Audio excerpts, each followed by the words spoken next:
نہیں ڈھیلا اور ڈھیلا برائے سیات و سلامتی صاحبان محراب و منبر صلوات.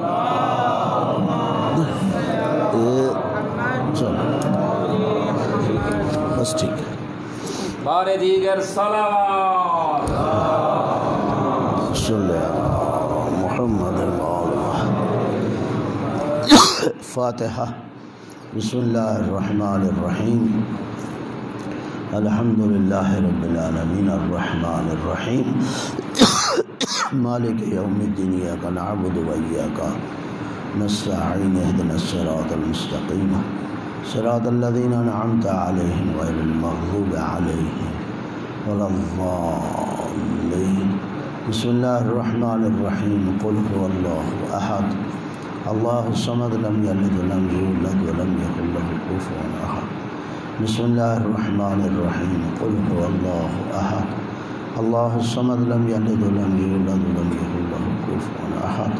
بسم اللہ الرحمن الرحیم. قل هو اللہ احد اللہ الصمد لم یلد ولم یولد ولم یکن له کفوا احد. اللہم صلی علی محمد و آل محمد.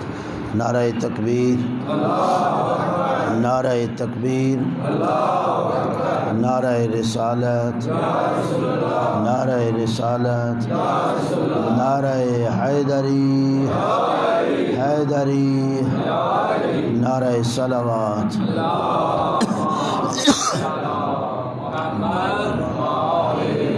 اپنی اس عبادت کی قبولیت کے لیے بھی بلند آواز سے صلوات پڑھیے.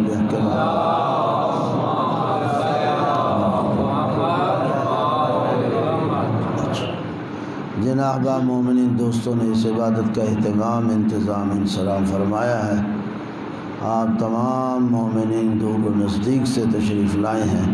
سب کی سایہ جمیلہ کی قبولیت کے لیے بھی بلند آواز سے صلوات. آپ تھوڑا تھوڑا آگے آ جائیں تاکہ آنے والے تھوڑا تھوڑا آگے آ جائیں. تمام حوزات دینیہ بالخصوص اس جامعہ علمیہ کی تعمیر و ترقی کے لیے بھی بلند آواز سے صلوات ہو.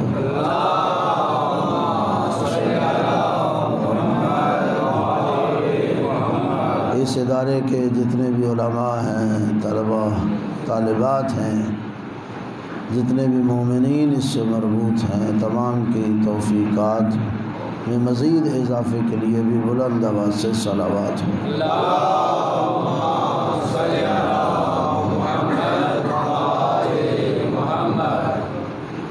اپنے اپنے مرحومین کے لیے اور بالخصوص مرحومین کے لیے جن کے لیے کوئی دعا مانگنے والا نہیں، اور بالاخص قبلہ مرحوم حمدانی صاحب کی بلندی درجات کے لیے بھی بلند آواز سے صلوات.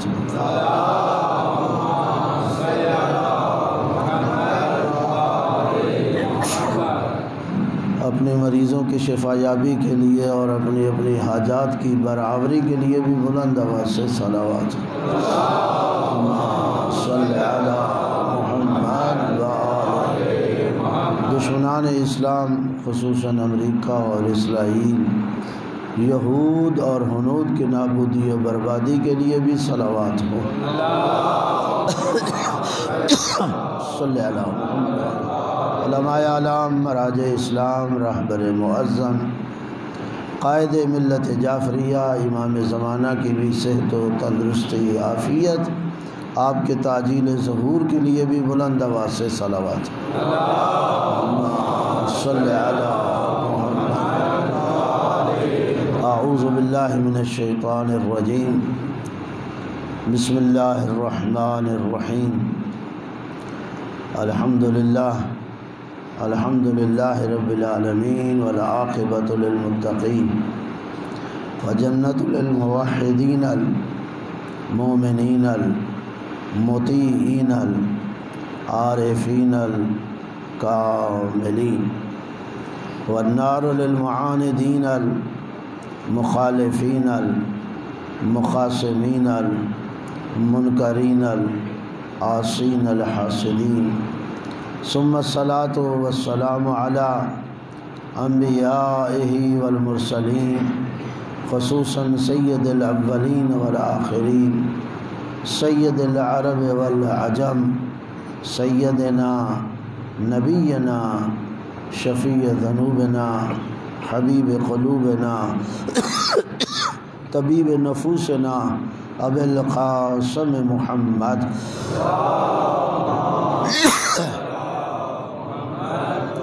وعلى آل بیتہ الطیبین الطاہرین المعصومین المنتخبین المنتجبین من یومنا ھذا الى یوم الدین وبعد یوم الدین ولعنۃ الدائمۃ الابدیہ على اعدائهم ملعونین اجمعین من اول یوم العداوۃ الى یوم الآخر وبعد یوم الآخر اما بعد فقد قال اللہ تعالی فی کتابہ المجید وفرقانہ الحمید وهو اصدق الصادقین قولہ الحق بسم اللہ الرحمن الرحیم افا حسبتم انما خلقناکم عبثا وانکم الینا لا ترجعون صلوات پڑھیے بہت محمد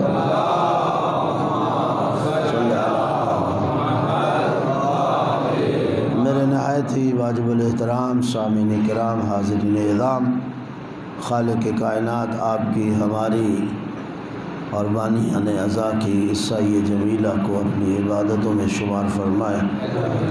اللہ آپ سب کی توفیقات میں مزید اضافہ فرمائے۔ اور ایک دعا جو مخصوص میں ہمیشہ مجالس میں مومنین کے ساتھ مل کے اللہ کی بارگاہ میں کرتا ہوں کہ خالق کائنات جہاں ان مجالس کو ہمارے لیے ذریعہ ہدایت قرار دے وہاں وسیلہ نجات بھی ٹھہرائے۔ یقیناً ہر مسلمان متمنی ہدایت بھی ہے اور نجات کا بھی خواہاں ہے۔ توجہ ہے میری طرف؟ کوئی انسان دائرہ اسلام کے اندر رہنے والا ایسا نہیں ہے جو اپنی اخروی نجات کا خواہاں نہ ہو، اور لا محالہ یہ نجات بغیر ہدایت کے نصیب نہیں ہو سکتی۔ ممکن نہیں ہے کہ ایک انسان نجات بھی چاہے اور ہدایت کے بغیر۔ یہی وجہ ہے کہ خالق کائنات نے حضرت انسان کے آنے سے پہلے سامان ہدایت فراہم کیا۔ سب سے پہلا فرد جسے اس دنیا میں بھیجا اسے ہادی بنا کر بھیجا، تاکہ کوئی انسان یہ نہ کہہ سکے کہ میں موجود تھا لیکن مجھے ہدایت دینے والا نہ تھا۔ توجہ ہے میری طرف؟ خالق کائنات اللہ آپ کی حفاظت فرمائے۔ کل کو اللہ پر کوئی حجت قائم نہ کر سکے کہ اب یہ مجھے سزا کیوں ہے، اب یہ میرا ٹھکانہ ایسے مقام پر کیوں ہے جسے میں نہیں چاہ رہا، جبکہ میری ہدایت کرنے والا کوئی نہ تھا۔ اس لیے کہ کل کو کوئی انسان اللہ پر حجت نہ کر سکے، اللہ نے خود اپنی حجت کو قائم کیا۔ یہی وجہ ہے کہ اس کی طرف سے ہر آنے والے ہادی کو حجت اللہ کہا جاتا ہے۔ توجہ ہے میری طرف؟ حجت اللہ، اللہ کی حجت، چاہے وہ لباس نبوت میں آ رہا ہے، چاہے وہ لباس رسالت میں آ رہا ہے، چاہے وہ لباس امامت میں آ رہا ہے، ایک مشترک لفظ اللہ نے قائم کر دیا۔ وہ نبی ہے تب بھی حجت اللہ ہے، وہ رسول ہے تب بھی حجت اللہ ہے، اور وہ امام ہے تب بھی حجت اللہ ہے، جن کے ذریعے اللہ حجت قائم کرے گا کہ میں نے یہ نبی تیرے لیے بھیج دیا تھا، یہ رسول میں نے تیرے لیے بھیج دیا تھا، یہ امام میں نے تیرے لیے بھیجا، تاکہ اس کے ذریعے تو ہدایت پا سکے۔ اس لیے اب ہر انسان پر واجب ہے کہ وہ اپنی ہدایت کے لیے حجت اللہ کے قریب جائے، حجت اللہ سے ہدایت حاصل کرے۔ اور اسی لیے ایک مقام پہ کہا قد جاءکم من اللہ نور و کتاب مبین، اللہ کی طرف سے تمہارے پاس دو چیزیں آ چکی ہیں، ایک اللہ کا نور آیا ہے اور دوسری کتاب مبین۔ ذرا محبت فرمائیے گا، قد جاءکم من اللہ نور و کتاب مبین۔ ایک جملہ کہہ کے آگے بڑھنا چاہتا ہوں، پھر اگلی مجالس میں ہم مزید اس پہ گفتگو کر لیں گے، اور مجھے اپنی کل کی گفتگو سے مربوط ہونا ہے۔ قد جاءکم من اللہ نور و کتاب مبین، بے شک اللہ کی طرف سے تیرے پاس نور آیا ہے اور کتاب مبین آئی ہے۔ جسے ہم کتاب صامت کہتے ہیں، اللہ اسے کتاب مبین کہہ رہا ہے۔ محبت فرمائیے گا، کتاب مبین یعنی کیا؟ کون سی کتاب؟ مبین آسان لفظ ہے، کوئی مشکل نہیں ہے، روشن کتاب، واضح کتاب۔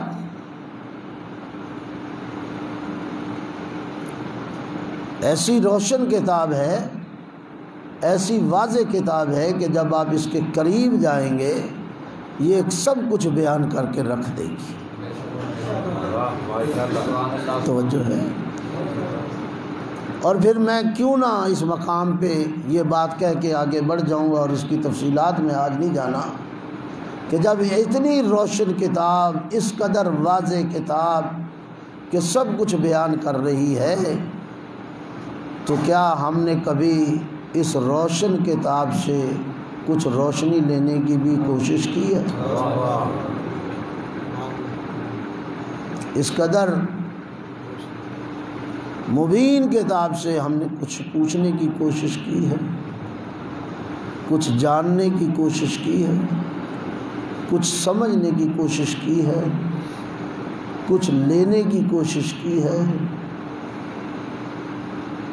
کیا ایسا نہیں ہے وضع شیء علی غیر محلہ ہی، کسی شے کو اگر اس کا مقام نہ دیا جائے تو یہ خلاف عدل ہوتا ہے، یعنی ظلم ہوتا ہے؟ آیا ہم اس کتاب کے ساتھ انصاف کر رہے ہیں یا ظلم کر رہے ہیں؟ محبت فرمائیے، اللہ آپ کو سلامت رکھے۔ آیا ہم نے اس کتاب کے ساتھ انصاف کیا ہے یا اس کتاب کے ساتھ ظلم کیا ہے؟ یہ کتاب تاکچے میں رکھنے کے لیے آئی تھی؟ کیا یہ کتاب غلاف در غلاف لپیٹنے کے لیے آئی تھی؟ آیا یہ کتاب فقط برکت کے لیے آئی تھی؟ میں کہا کرتا ہوں جس کتاب کا دیکھنا ثواب ہے، اس کتاب کا سمجھنا کتنا بڑا ثواب ہوگا۔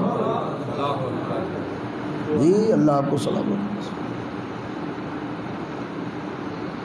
جس کا دیکھنا اللہ نے ثواب رکھ دیا ہے، جس کی تلاوت ثواب رکھ دیا ہے کہ تلاوت ثواب ہے، تو اس کتاب کو سمجھنا، اس کتاب کو جاننا، یہ کتاب ملائکہ کے لیے نہیں آئی، یہ کتاب درختوں کے لیے نہیں آئی، یہ کتاب پہاڑوں کے لیے نہیں آئی، یہ کتاب جانوروں اور درندوں کے لیے نہیں آئی، یہ کتاب میرے اور آپ کے لیے آئی ہے۔ جو میرے اور آپ کے لیے آئی ہے، کیا اس کتاب سے ہم نے کچھ حاصل کرنے کی کوشش کی؟ سامان ہدایت اللہ نے انہی دونوں چیزوں میں رکھ دیا، اس نور میں اور اس کتاب میں، اور دونوں کے ساتھ لوگوں نے سلوک کیا کیا؟ اس نور کو بھی محدود کرنے کی کوشش کی، اس نور پہ بھی طرح طرح کی تکالیف اور اذیتیں انہیں دینے کی کوشش کی، اور اس کتاب کے ساتھ بھی وہی حال ہوا۔ افا حسبتم انما خلقناکم عبثا وانکم الینا لا ترجعون۔ سورہ مومنین کی اس 115 نمبر آیت میں اللہ انسان کو اسی طرف متوجہ کر رہا ہے۔ کیا سمجھتے ہو کہ ہم نے تمہیں بیکار پیدا کر دیا ہے؟ اور پھر کیا یہ سمجھتے ہو کہ تمہیں لوٹنا نہیں ہے؟ نہ تم بیکار پیدا کیے گئے ہو، اور نہ ایسا ہے کہ تم واپس نہیں آؤ گے۔ اور واپس آنا اس کا تذکرہ کیوں کیا گیا اور اس انداز سے کیا گیا کہ کیا ہم نے تمہیں بیکار پیدا کیا ہے، اور اس کے فوراً بعد کہا کہ کیا تمہیں واپس نہیں پلٹنا، تاکہ انسان واپسی کا تصور کرتے ہوئے، واپسی کو سامنے رکھتے ہوئے اپنے بیکار پن کو کار آمد میں لے آئے۔ یہی ہے نا کہ کوئی اور مقصد ہے؟ تاکہ انسان اس بیکار زندگی سے نکل آئے، اپنی زندگی کو کار آمد بنائے، اور کار آمد بنانے کے لیے اللہ نے سامان ہدایت دیا، اور جو نور اور اس کتاب کی شکل میں حضرت انسان کے پاس پہنچا اور واضح کر دیا کہ جب بیکار نہیں ہو، کار آمد ہو۔ اور جب ہم نے آپ کے لیے یہ جملہ کہہ دیا وما خلقت الجن والانس الا لیعبدون، کہ جن و انس کو سوائے عبادت کے ہم نے پیدا نہیں کیا، تو پھر انسان کی کار آمد زندگی تبھی ہو سکتی ہے جب وہ اپنی حیات مستعار کو عبادت کے پیرائے میں لے آئے، ڈال لینا۔ عبادت سے باہر نکل کر اگر کوئی کام کرے گا تو اس انسان کی زندگی کار آمد نہیں ہے۔ کار آمد تبھی بنے گی کہ جب اپنی زندگی کو عبادت کے آئینے میں لے آئے گا، عبادت کے اس دائرے میں لے آئے گا۔ تو پھر مجھے کہنے دیجئے اس بات پر، اس مقام پر، کہ یہاں یہ سمجھ میں آتا ہے کہ مفہوم عبادت محدود نہیں رکھا گیا، مفہوم عبادت کو اللہ نے کھلا رکھا ہے، محدود نہیں کیا۔ یعنی عبادت ایک مفہوم کلی ہے، چند جزیات کا نام عبادت نہیں۔ اگر میں بات سمجھانے میں کامیاب ہو سکوں تو عبادت چند جزیات کا نام نہیں ہے۔ عبادت ایک مفہوم ہے، مفہوم کلی ہے، ایک وسیع مفہوم ہے۔ ہم اور آپ جو سمجھ رہے ہیں شاید 1 2 3 4 5 6 7 8 9 یا 10 چیزیں عبادات کہلاتی ہیں، نماز، روزہ، حج، زکوٰۃ، خمس، جہاد، امر بالمعروف نہی عن المنکر، تبرع اور تولا، شاید ان چیزوں کا نام عبادت ہے۔ میرے محترم ایسا نہیں ہے، عبادت مفہوم کلی ہے، اور آپ کی پوری زندگی محیط ہے اسی مفہوم کے پر۔ یعنی آپ نے اپنی زندگی کو اس انداز سے ڈھالنا ہے کہ سونا آپ کا ہو، عبادت وہ قرار دے دے، جاگنا آپ کا ہو، عبادت وہ قرار دے دے، کاروبار آپ کریں، عبادت وہ قرار دے دے، بچوں کو آپ پالیں، عبادت وہ قرار دے۔ توجہ ہے یعنی غور فرما رہے ہیں، محبت فرما رہے ہیں؟ کاروبار آپ کریں وہ اسے عبادت قرار دے دیں، اپنے بچوں کی آپ پرورش کریں وہ اس کو عبادت قرار دے دے، ہمسایوں کے ساتھ اچھا حسن سلوک کریں وہ اسے عبادت میں لکھ دے، رشتہ داروں کے ساتھ آپ کا اچھا برتاؤ ہو وہ اسے عبادت کے ساتھ لکھ دے، ماں باپ کی خدمت کریں، آپ کے ماں باپ ہیں، اپنے ماں باپ کی خدمت کرتے ہو وہ لکھ دیتا ہے میرا یہ بندہ عبادت کر رہا ہے۔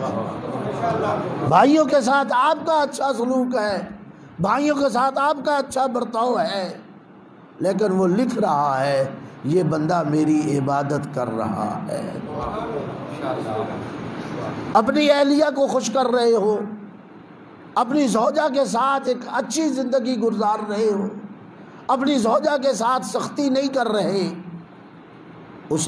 اللہ نے اسے آپ کے عقد میں قرار دیا ہے، اب اس کے ساتھ اچھی زندگی آپ گزار رہے ہو، اس کا اچھا لطف آپ لے رہے ہو، گھر کے اچھے ماحول سے فائدہ آپ کو پہنچ رہا ہے، لیکن اللہ اسے اپنی عبادت قرار دے رہا ہے۔ توجہ ہے؟ تکبیر، نعرہ رسالت، نعرہ حیدری، آواز بلند تر صلوات، اللہم صلی علی۔ تو یوں ہم کہہ سکتے ہیں کہ انسان اگر چاہے تو اس کی زندگی کا کوئی پہلو بھی عبادات سے باہر نہیں ہو سکتا، اگر چاہے اس کی زندگی کا ایک لمحہ بھی عبادت سے باہر نہیں ہو سکتا۔ اور اگر سمیٹ کر ایک لفظ میں آپ کی خدمت میں اس پورے مفہوم کو عرض کرنا چاہوں تو وہ یہ ہو سکتا ہے کہ جب انسان اپنی زندگی کو مرضی الہی کے مطابق کر لے گا، رضا الہی کے مطابق کر لے گا اور اس کے مطابق اپنی اس زندگی کو گزارتا جائے گا، لمحات اس کے گزرتے جائیں گے، شب و روز اس کے گزرتے جائیں گے، اللہ اس کی زندگی کو عبادات میں شمار کرتا جائے۔ اور یہ عجیب بات ہے، عبادات کا حصول آسان ہے،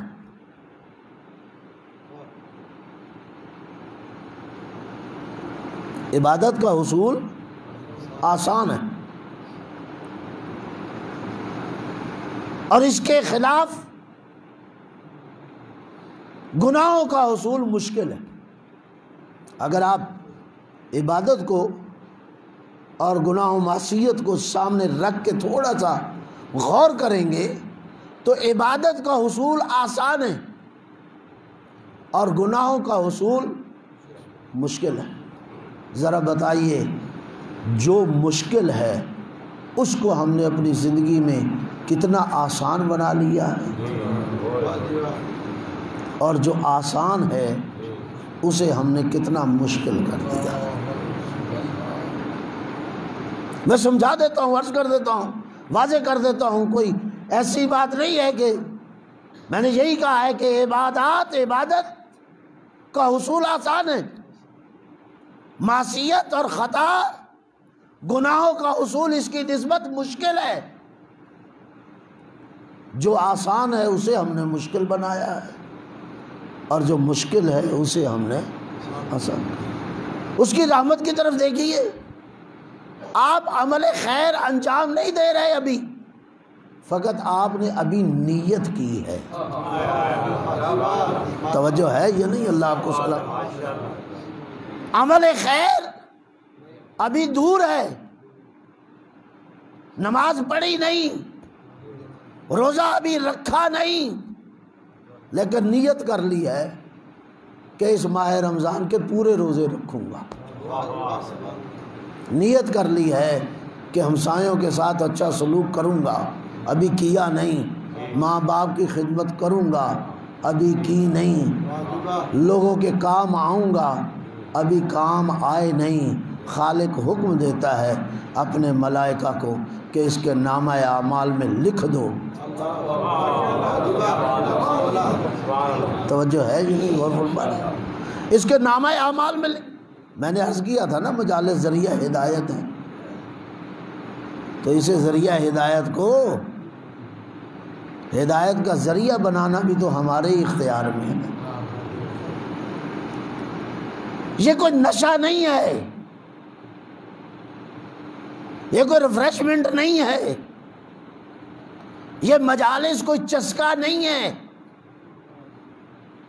یہ وقت گزارنے کا کوئی ایسا سلسلہ نہیں ہے. یہ در حقیقت ہدایت کا ذریعہ ہے.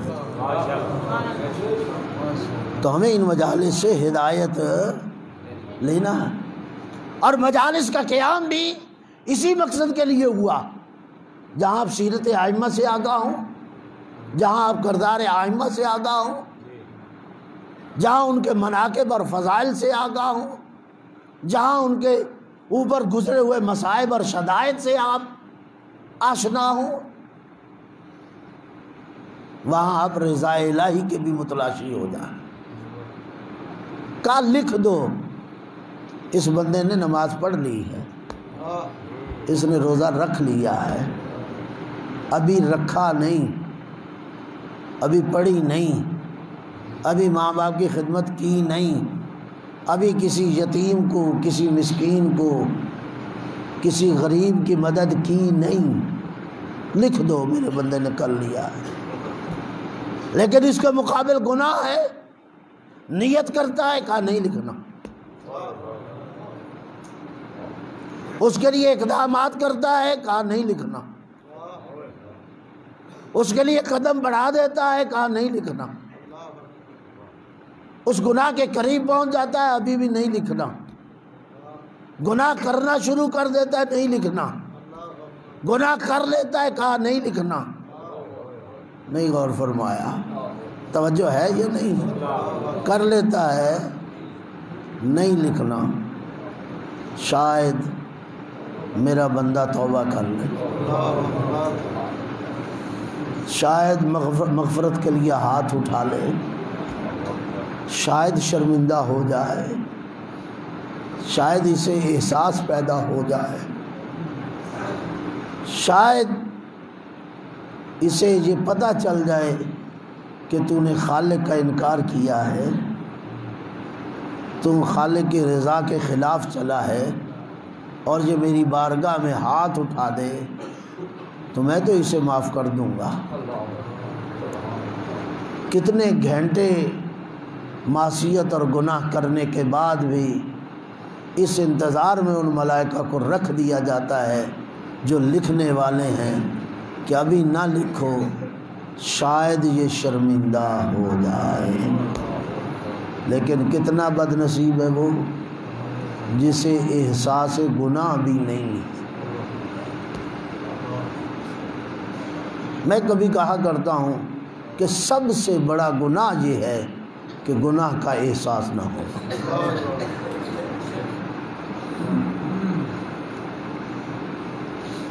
جب گناہ کا احساس نہیں رہتا تو پھر یہ تعدی کرتا ہے، یہ پھر تجاوز کرتا ہے. ایک گناہ کے بعد دوسرا گناہ، دوسرے گناہ کے بعد تیسرا گناہ، تیسرے گناہ کے. گھبرا تو نہیں گئے؟ ذرا بلند آواز سے صلوات پڑھیے بہتر.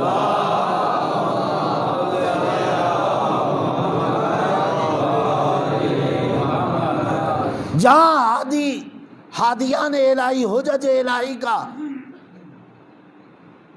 یہ مقصد ہے، وہاں انسان کو یہ بھی باور کرانا ہے کہ ذرا سوچ تو کس کا بندہ ہے. آزاد ہے،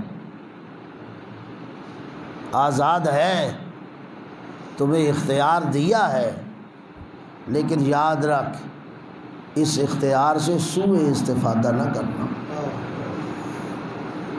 اگر سوء استفادہ کرو گے تو اس کا انجام یہ ہے،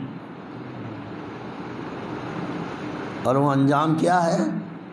جہنم تمہارے سامنے ہے. جنت بھی رکھ دی ہے، جہنم بھی رکھ دی ہے۔ کل میں نے عرض کیا تھا فَأَلْهَمَهَا فُجُورَهَا وَتَقْوَاهَا، اس نے اچھائی بھی تمہارے سامنے واضح کر دی ہے، اس نے برائی بھی تمہارے سامنے واضح کر دی ہے۔ اب کوئی یہ نہیں کہہ سکتا کہ میں نے برائی کی تو مجھے برائی کا علم نہ تھا، یہ دعویٰ نہیں کر سکتا کہ مجھے برائی کا علم نہیں تھا۔ فَأَلْهَمَهَا فُجُورَهَا وَتَقْوَاهَا۔ اچھا عجیب ہے، ذرا محبت فرمائیں، ایک جملہ کہہ دوں۔ سامان ہدایت پہلے دیا، لیکن یہاں جس مقام پہ بات ہو رہی ہے فَأَلْهَمَهَا فُجُورَهَا وَتَقْوَاهَا، تو کہا تقوی میں نے بعد میں بتایا، فسق و فجور کے حوالے سے پہلے بتایا جا رہا ہے۔ شاید محبت نہیں فرمائی آپ نے، مقدم کیا ہے نا، تو مقدم کرنے کا کوئی مقصد ہے؟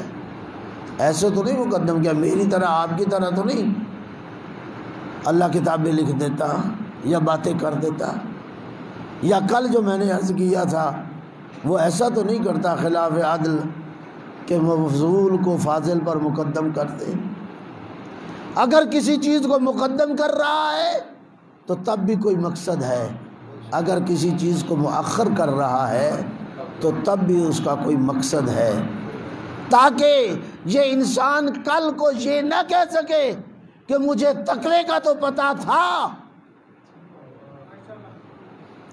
لیکن فسق و فجور سے مجھے آگاہی نہیں تھی۔ فَأَلْهَمَهَا فُجُورَهَا وَتَقْوَاهَا، ہم نے اس چیز کو پہلے تمہیں بتا دیا، جب پہلے بتایا ہے تو اب یہ انسان انکار نہیں کر سکتا۔ اور فطرتاً جائیے دیکھیے گا، اللہ نے انسان کی طبیعت میں یہ رکھ دیا ہے، انسان کی فطرت میں یہ رکھ دیا ہے کہ یہ انسان طبعاً فطرتاً اچھائی پسند ہے اور برائی سے نفرت کرنے والا ہے۔ کوئی چیز اس کے سامنے، گھبرا تو نہیں گئے، کوئی چیز اس کے سامنے نہ بھی آئے، اندرونی طور پر اللہ نے اس کی فطرت میں آگاہی رکھ دی ہے کہ یہ اچھائی سے پیار کرے گا، اچھائی سے محبت کرے گا اور برائی سے نفرت کرے گا۔ یہی وجہ ہے برے سے برا انسان ہمیشہ اپنی اولاد کو اچھائی کی طرف رہنمائی کرتا ہے، برائی کی طرف نہیں لے کے جاتا۔ برے سے برا انسان بھی، ایک انسان زانی ہے، کبھی نہیں کوشش کرے گا کہ میری اولاد بھی زانی بن جائے۔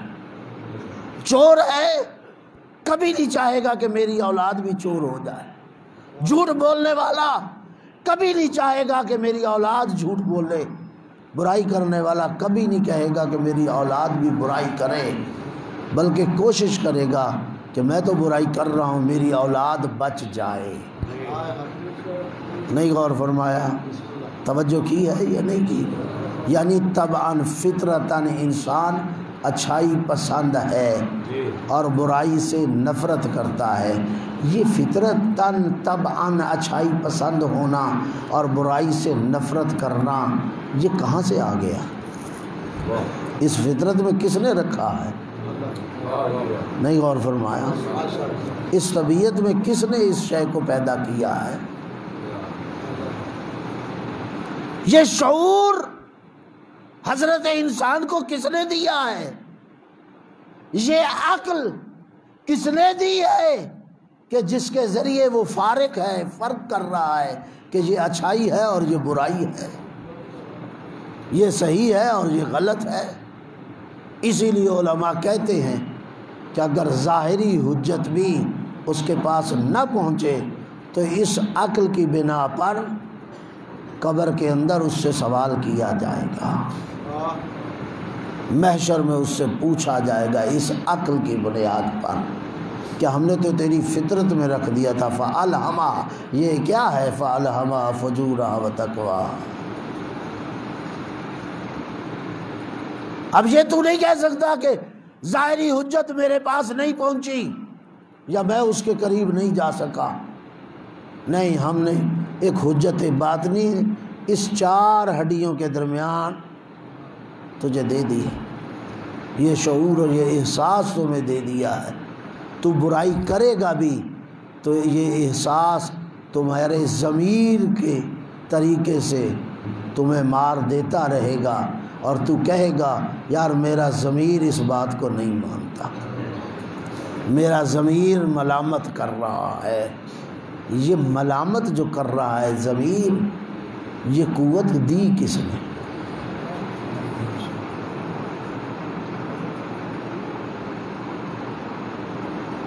یہ اچھائی کی طرف رغبت، یہ اچھائی سے محبت، یہ نیکیوں سے محبت، یہ کس نے دی؟ کوئی ذات تو ہے نا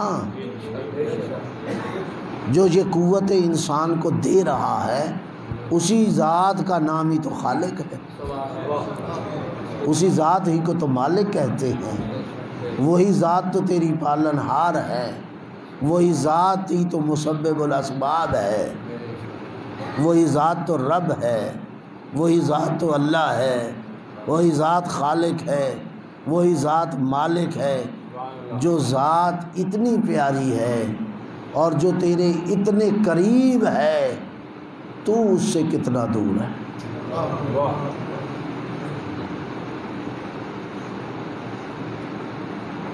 تو میں آ جاؤں واپس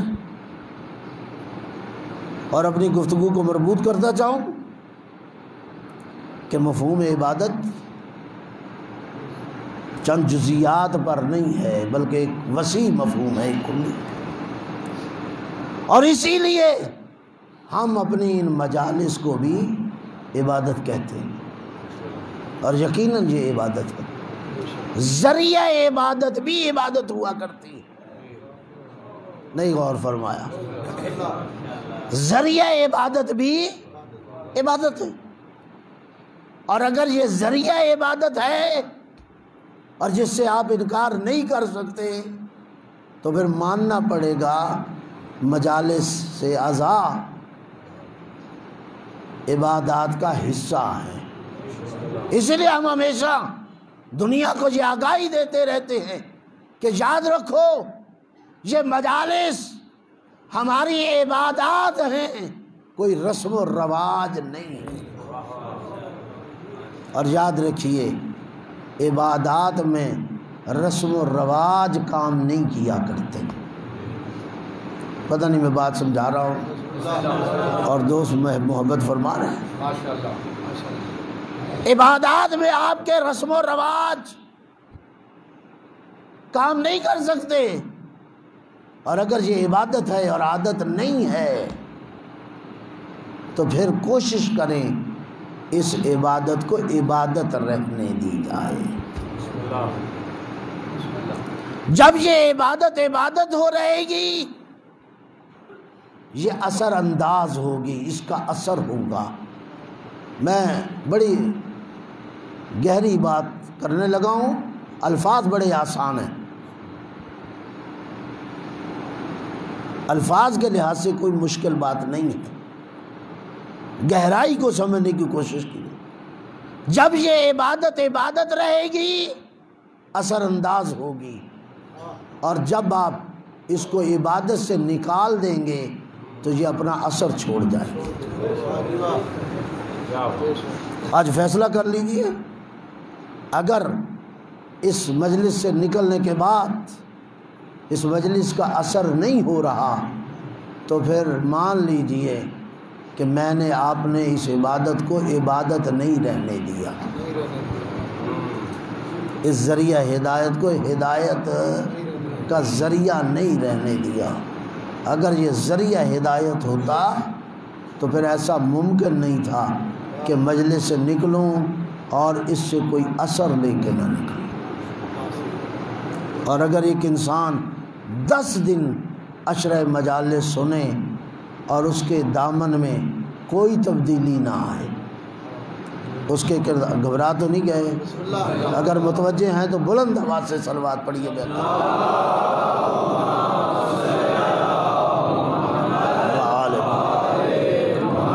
10 دن گزر جانے کے بعد بھی عشرہ مجال، اور اب تو ہمارے ماشاءاللہ 10 دن نہیں ہے، پورا سال ہم مجالس سنتے ہیں۔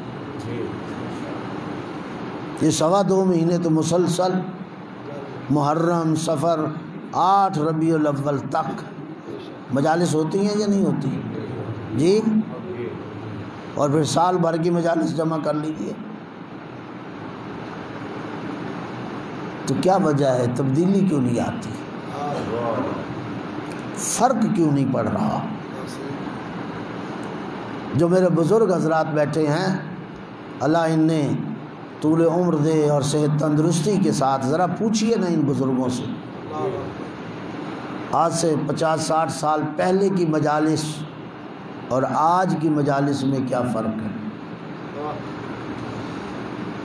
جبکہ آج لوگ بھی زیادہ آتے ہیں، جبکہ آج آپ کو سننے کے مواقع بھی زیادہ ملتے ہیں، زیادہ بندے سننے کے ملتے ہیں، مواقع زیادہ۔ کبھی ہوتا تھا اس دور میں 60-70 سال 50 سال پہلے 2 مہینے بعد کوئی مجلس مل گئی، اب بزرگوں سے پوچھ لیں، 2 مہینے بعد 3 مہینے بعد مجلس ملتی۔ آج اگر آپ چاہیں تو ہر روز آپ کو مجلس ملتی، کوئی ایک مقرر سننے کو ملتا تھا، آج نیا سے نیا مقرر اور نیا سے نیا خطیب سننے کو ملتا ہے۔ یہ پسند نہیں ہے ادھر چلے جائیے، میں پسند نہیں تو ادھر چلے جائیے، وہ پسند نہیں تو وہاں چلے جائیے، وہاں پسند نہیں تو پھر اس طرف چلے جائیے۔ اتنے مواقع ہونے کے باوجود، اتنی مجالس زیادہ ہونے کے باوجود، اتنے عشرے زیادہ ہونے کے باوجود کیا وجہ ہے؟ مجالس اپنا اثر کیوں کھو رہی ہے؟ ہم مدرسے میں بیٹھے ہیں، مدرسے کا عشرہ ہے، یا ظاہر ہے مدرسے کا عشرہ بے معنی تو نہیں ہو سکتا۔ یہاں ایسی گفتگو، ظاہر ہے مدرسے والوں نے ایک خاص مقصد کے لیے رکھا، ہم نے بھی اپنے مدرسے میں عشرہ ہوتا ہے، اس کا مقصد کیا ہے کہ ہم کچھ نہ کچھ موقع ان لوگوں کو فراہم کریں جن کے اندر یہ بات ہے کہ ہمیں عزاداری بھی کرنا اور عزاداری سے کچھ لینا بھی ہے۔ اس کے لیے کوئی جگہ تو فراہم ہو نا۔ اگر میں وہاں تبدیلی نہیں لا سکتا، اگر میں وہاں تبدیلی نہیں لا سکتا، اگر اس طرف تبدیلی نہیں لا سکتا، اور میں کہتا ہی پھروں کہ اسے نہ سنو، وہاں نہ جاؤ، وہاں نہ سنو، یہ ایسا نہیں ہے، ویسا نہیں ہے، تو یہ بیچارے کہاں جائیں؟ اسی لیے اہل مدرسہ اور اہل دین، صاحبان معرفت اور صاحبان درد ایک ایسی جگہ رکھتے ہیں، ایک ایسا موقع فراہم کرتے ہیں ان لوگوں کے لیے کہ جن کے دلوں میں یہ تڑپ موجود ہوتی ہے کہ ہم ذکر مظلوم کربلا بھی سنیں اور وہاں فکر مظلوم کربلا بھی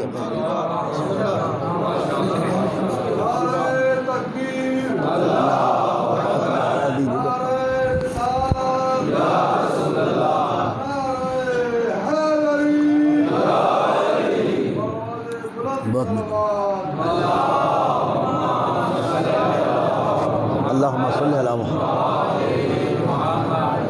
اور واقعاً کتنا ٹائم ہو گیا جی کلّا؟ کتنا رہتا ہے؟ 12 منٹ باقی رہتا ہے۔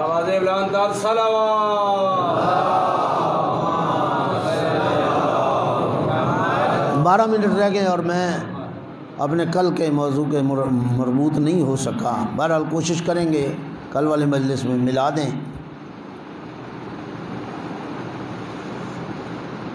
مجالس میں یہ دونوں چیزیں اثبت ضروری ہیں، ذکر آل محمد بھی ہو اور فکر آل محمد بھی ہو۔ اور اگر فکر آل محمد نہیں تو شاید میں کہہ رہا ہوں، ناراض نہ ہوں، شاید وہ ذکر اپنا اثر چھوڑ جائے۔ اور ذرا آج اندازہ کیجئے، محبت فرمائیے، کس قدر جہالت عام ہو چکی ہے، کہ ہو منبر حسین، ہو منبر رسول، اور اس منبر پہ کھڑے ہو کے کہا جائے کہ فکر کرنے کی ضرورت نہیں، سوچنے کی ضرورت نہیں، سمجھنے کی ضرورت نہیں، ماننے کی ضرورت ہے۔ پنجابی میں لفظ استعمال کرتے ہیں، شاید وہ زود اپنے معنی کو پہنچائے، میں وہی لفظ استعمال کر رہا ہوں تاکہ جلدی معنی تک پہنچ جائے۔ منو، سوچو نہیں۔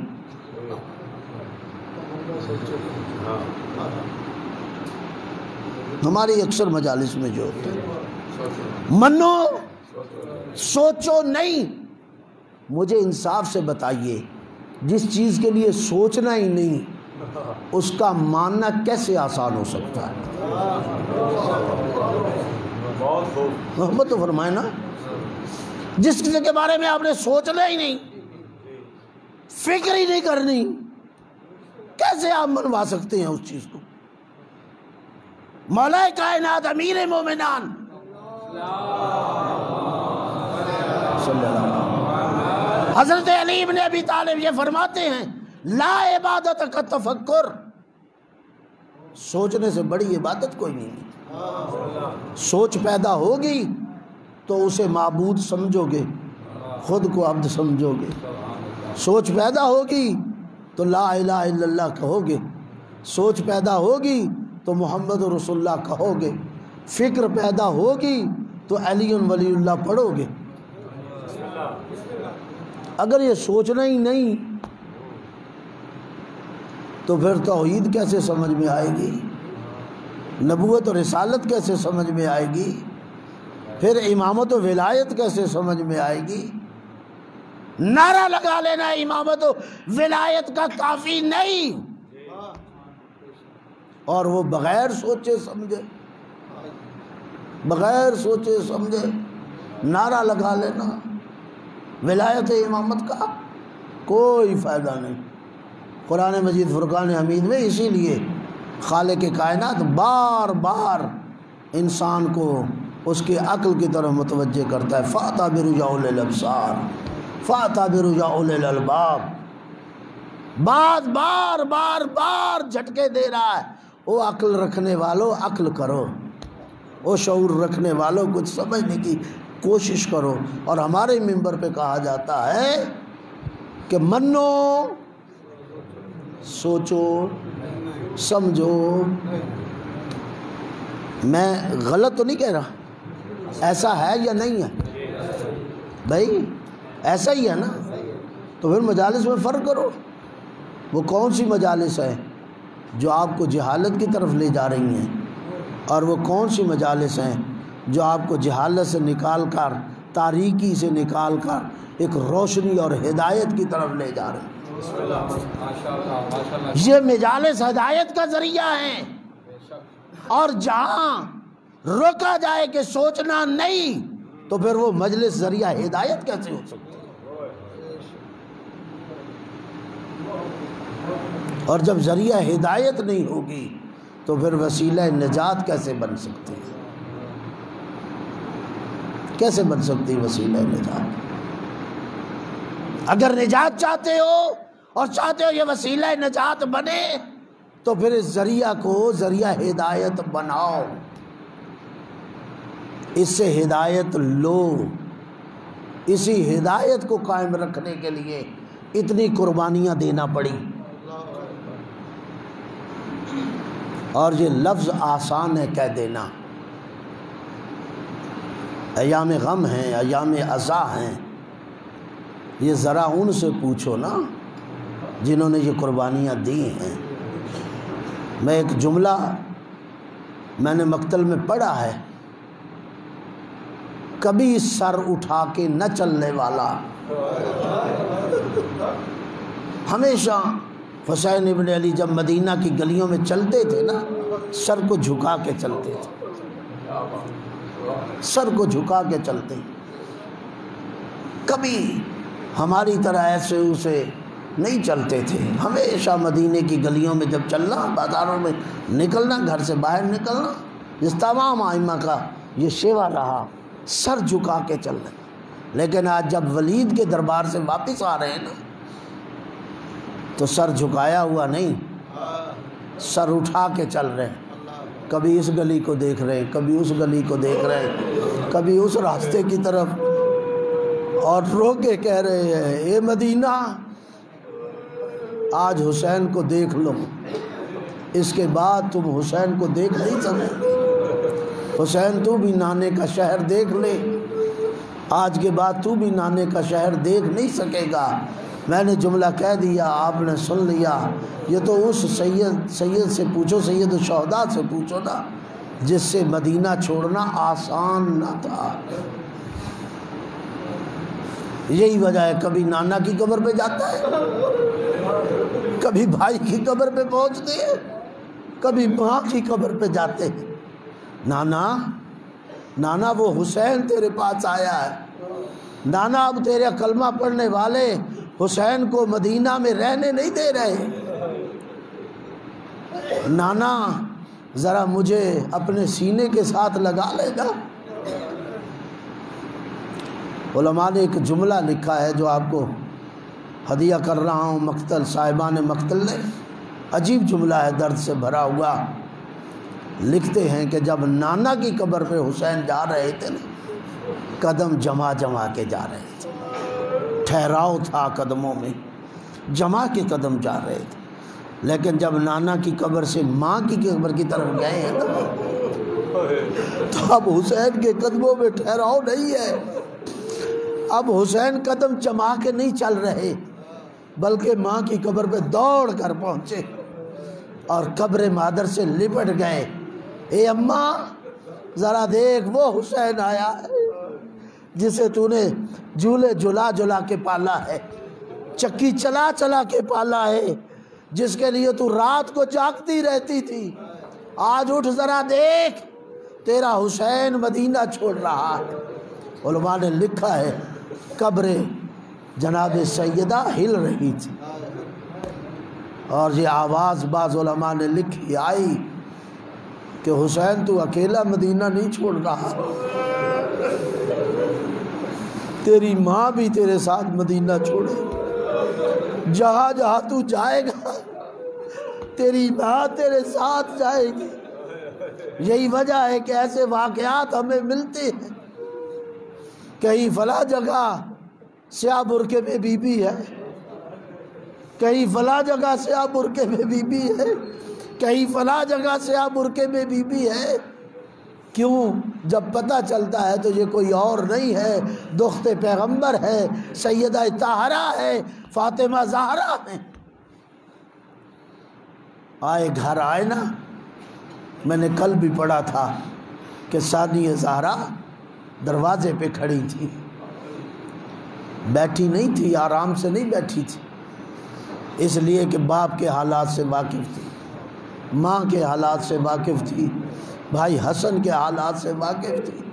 کیسے چین آ جاتا، کیسے بیٹھ جاتی، دروازے میں مضطرب حالت میں پریشانی کے عالم میں کھڑی ہیں جب تک بھائی واپس نہیں آتا۔ اور کل میں عرض کر چکا ہوں، تیاری کا حکم دے دیا، چلو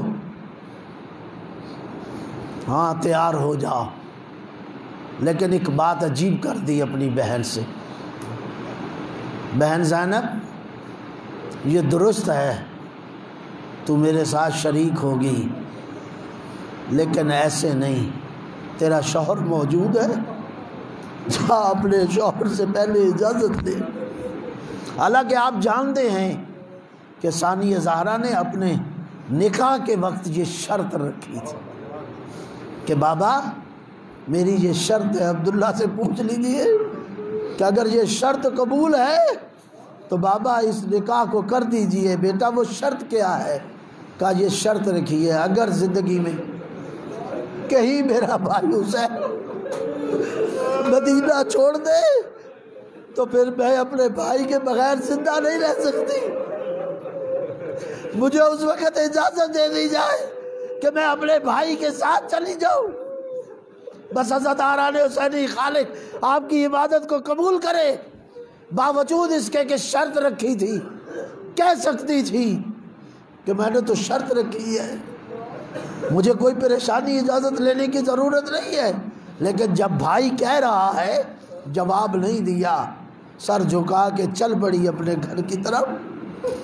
اور جب گھر میں گئی ہیں آج عجیب حال ہے، سر جھکایا ہوا اور جا کے کسی تخت پہ نہیں بیٹھی، کسی بستر پہ نہیں بیٹھی، جا کے کہیں آرام نہیں کیا، کیا کیا؟ سینے خانہ میں درمیان میں زمین پہ بیٹھ جاتی۔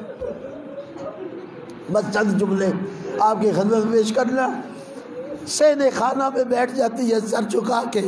جناب عبداللہ تشریف لاتے، بی بی کا بیٹھنے کا انداز ایسا تھا، ذرا آپ غور کر لیجئے کہ جناب عبداللہ پہچان نہ پائے۔ کہا اے بی بی تو کون ہے جو ہمارے گھر آئی ہے؟ تو کیا چاہتی ہے؟ ہم تیری خواہش پوری کرنے کے لیے تیار ہیں، کیا مدد چاہتی ہے؟ جب یہ کہا نا کہ بی بی تو کون ہے اور کیا لینے آئی ہے، بی بی نے ایک دفعہ سر اٹھایا اور اٹھا کے کہا عبداللہ کوئی اور نہیں، میں زینب ہوں، میں فاطمہ کی بیٹی، علی کی بیٹی زینب ہوں۔ کہا شہزادی یہ تیرا گھر ہے نا، آج عجیب عالم میں تو اس انداز سے بیٹھی ہے؟ کہا ہاں عبداللہ میں تجھ سے کچھ مانگنے آئی ہوں، بس آخری جملے کہہ رہا ہوں، عبداللہ میں تجھ سے کچھ مانگنے آئی ہوں۔ کہا شہزادی یہ سارا گھر تیرا ہے۔ آپ جانتے ہیں جناب عبداللہ رئیس تھے، شہزادی یہ سارا گھر تیرا ہے، کیا تو لینا چاہتی ہے؟ کہا عبداللہ تجھے معلوم ہے نا میرا بھائی حسین مدینہ چھوڑ رہا ہے، اور آپ کو یہ بھی معلوم ہے کہ میں نے نکاح میں آپ کے ساتھ شرط رکھی تھی، اس کے باوجود میرے بھائی نے یہ کہا ہے کہ اگر عبداللہ اجازت دے دے تو تم چلے آؤ، عبداللہ اگر اجازت دو گے تو میں چلی جاؤں گی، اور اگر اجازت نہ دو گے تو سنو ادھر میرا بھائی جائے گا، ادھر سے زینب کا جنازہ اٹھے گا۔ اجرکم من اللہ، اللہ آپ کی عبادت قبول کرے۔ کہا عبداللہ ادھر سے زینب کا جنازہ اٹھے گا۔ کہا زینب میں نے شہزادی کب روکا ہے، آپ ضرور جائیے، ضرور جائیے، یہ گھر پورا کھلا ہے آپ کے پاس، جس چیز کی ضرورت ہے لے جائیے۔ آگے بڑھی، کہا مجھے زیادہ سامان کی ضرورت نہیں، سنے گے جملہ، میں اپنی آخری جملوں پر ہوں۔ کہا مجھے زیادہ سامان کی ضرورت نہیں۔ ہاں بی بی نے آگے بڑھ کے چند چادریں اٹھائیں۔ اجرکم، کیا یہ چادریں قائم رہ سکی؟ کیا یہ چادریں باقی رہ سکی؟ چند چادریں اٹھائی، شاید اسے نہیں اٹھائی ہوگی نا کہ یہ چادریں کام آ سکے۔ یہ تو اس بی بی سے پوچھئے جو برائے نظر شام و کوفہ کے بازاروں اور درباروں میں جو باپ کے سامنے کبھی کھڑی نہیں ہوتی تھی، باپ کے سامنے کھڑے ہوتے شرماتی تھی۔ ذرا سوچو تو صحیح، کبھی ابن زیاد کے دربار میں، کبھی یزید کے دربار میں، کبھی اس چوک، کبھی اس چوک، کبھی اس بازار، کبھی اس بازار، چند چادریں لی۔ جب چلنے لگی ہے نا، کہا شہزادی ٹھہر جائیے، یہ میری طرف سے 4 کنیزیں بھی لے جائیے۔ آپ نے کبھی سفر نہیں کیا، یہ بڑا لمبا سفر ہے، یہ 4 کنیزیں اس دوران سفر آپ کی خدمت گزار ہوں گی۔ اور علماء نے لکھا ہے عاشور کے بعد ان کنیزوں کا بھی کوئی پتہ نہیں چلا۔ اور جب پھر دروازے کے قریب جانے لگی نا، آخری جملے سن لیجئے، جب جانے لگی کہا شہزادی ٹھہر جائیے۔ کہا اب عبداللہ کیا بات ہے؟ کہا یہ 2 بچے بھی ہیں۔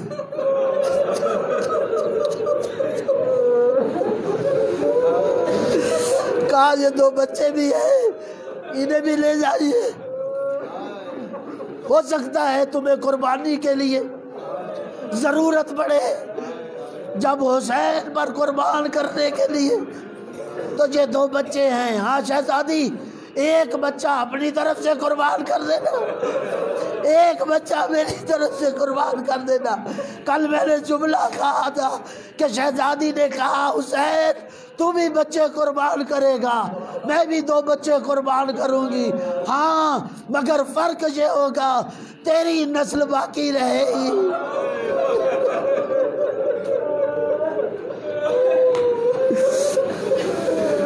اِنَّا لِلَّهِ وَإِنَّا إِلَيْهِ رَاجِعُونَ وَسَيَعْلَمُ الَّذِينَ يَنقَلِبُونَ اللہم صلی علی محمد وآل محمد۔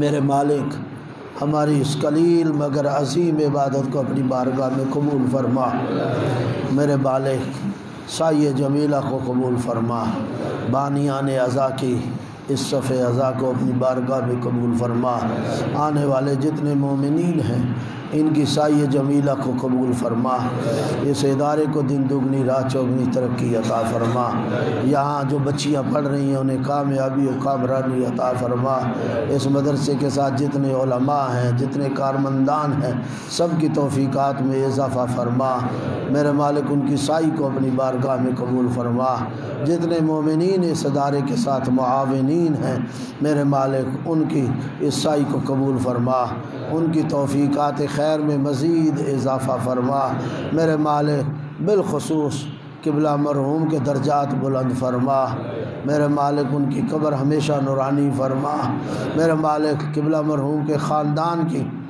حفاظت فرما، میرے مالک پریشانیوں سے محفوظ فرما، آفات ارضی و سماوی سے انہیں محفوظ فرما، حوادثات زمانہ سے انہیں محفوظ فرما، شر اعداء شر مخاصم منافقین عاصیر اور حاسدین کے شر سے محفوظ فرما، قبلہ صاحب کی اولاد کو کامیابی و کامرانی عطا فرما، بالخصوص ہادی کو مہدی کو میرے مالک ہمیشہ کامیابی و کامرانی نصیب فرما، ہمارے جتنے مومنین یہاں بیٹھے ہیں میرے مالک ان کے نوجوانوں کو ان کی اولادوں کو ان کے عزیزوں کو کامیابی و کامرانی عطا فرما، ان کی حاجات کو پورا فرما، ان کی مشکلات کو دور فرما، ان کی پریشانیوں کو دور فرما، ان کے مسائل حل فرما، توفیقات ایمانی اسلامی میں اضافہ فرما، محبت قرآن اور اہل بیت میں اضافہ فرما، سیرت آل محمد پہ چلنے تعلیمات قرآن پر عمل کرنے کی ہم سب کو توفیق عطا فرما،